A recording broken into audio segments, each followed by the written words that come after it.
The Atheist channel is now just being taken over by the snake artist. Peace. One of the things that started getting me thinking, probably, I don't know, more freely, more logically, I guess, more honestly, I'd say, is when I was talking to the Jehovah's Witnesses and they don't believe in hell. I came from a religion that believed that Jesus is God and that there is a hell. And those two things are something the Jehovah's Witnesses don't believe, and they've got the Bible too.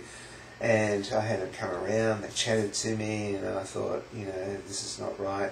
Sort of told them, I pulled out the Bible and sort of, blew away these two poor young girls, and they just went away and brought back the elder of the church, and the elder of the church, and we sort of had this, front-on conflict, about it, and he said he was going to come back next week. I said, you're welcome, please come back.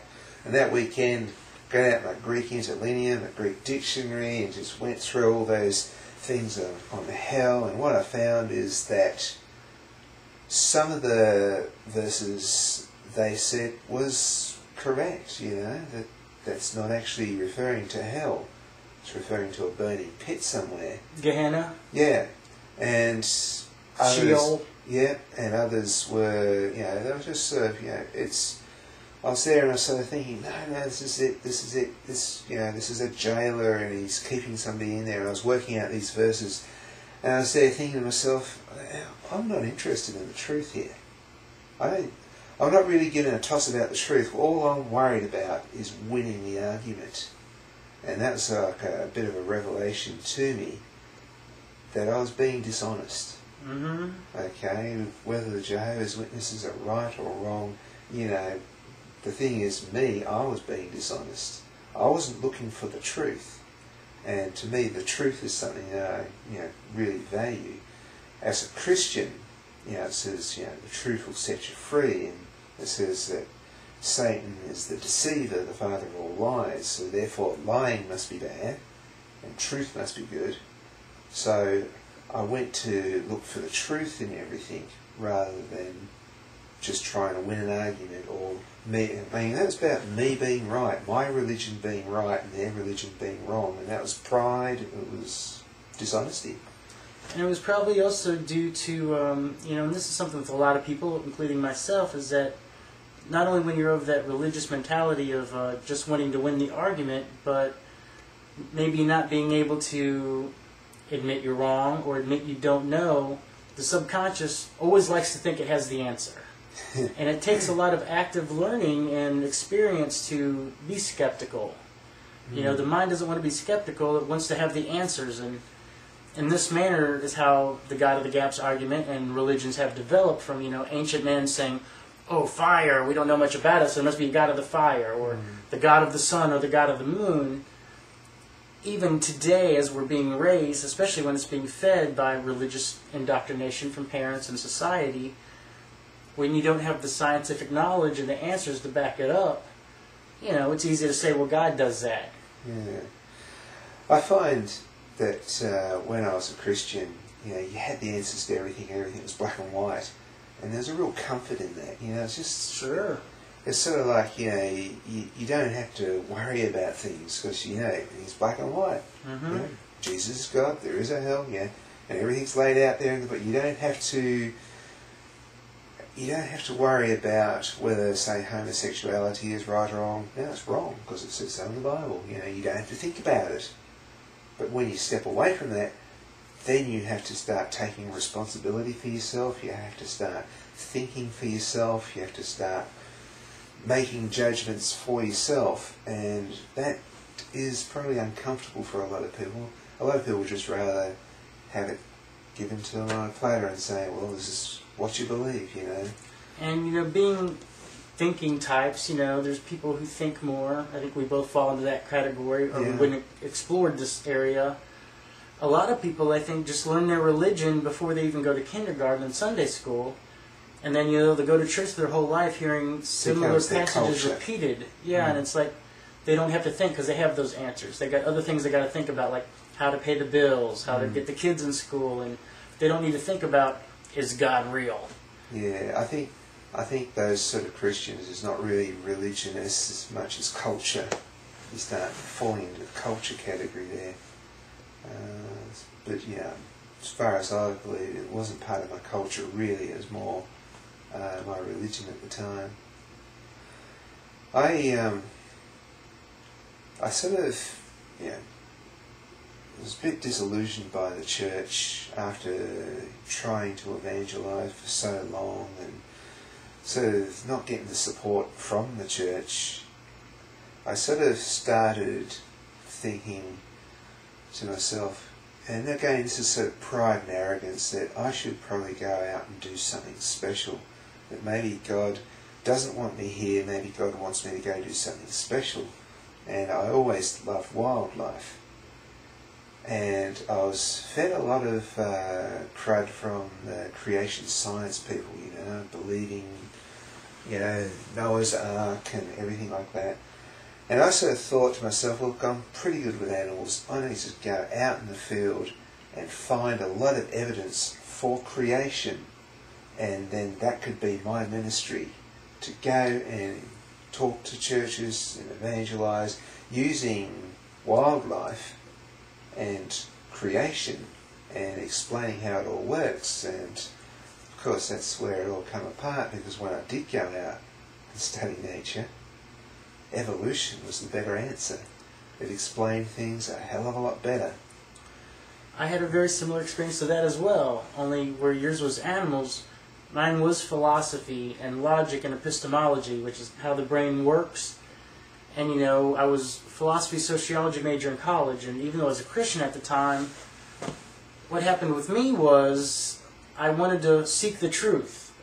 I wanted to be the best Christian I could be, and I was just going to go out there and find the truth about things. And I really wasn't dabbling with any atheists or anything at the time. I just felt like maybe there was certain things that I could find out as a philosopher where I could communicate more with people and help more people find Jesus and all this stuff. And when I went on this quest for the truth, a holy quest for the truth is what took me out of it.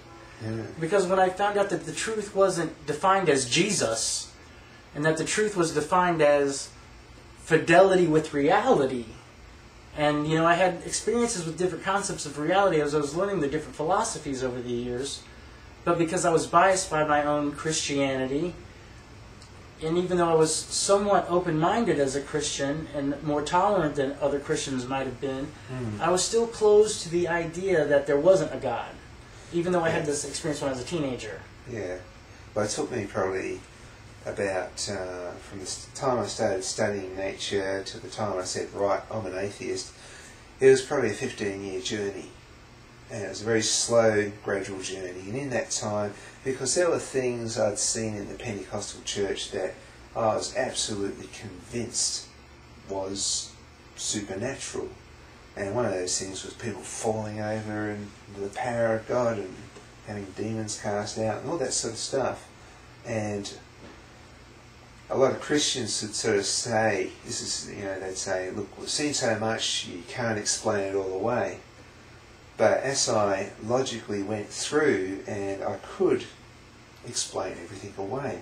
And that 15 years, I sort of, to use a parable, if you like, I see it as doing a jigsaw puzzle. And the jigsaw puzzle, for example, I read a lot of Carl Jung, I read a lot of Sigmund Freud, I started reading Skinner, read a lot of Darwin. They were like pieces of the jigsaw puzzle. And I looked out and I saw this and I saw that. Interesting thing is, I had a friend who wrote a book on hypnotism, and not just the showy stuff, the actual science behind it. He used to hypnotise people, get them quit smoking, that sort of stuff. And I sort of said to him, what do you think's happening with these people who are like falling over being slain in the spirit? And he said to me, to hypnotise somebody, it's not like they're losing control, it's like it's like a form of meditation. And the more they trust the person who is taking it through that sort of meditation, that hypnotism, the more powerful that's going to be in their life.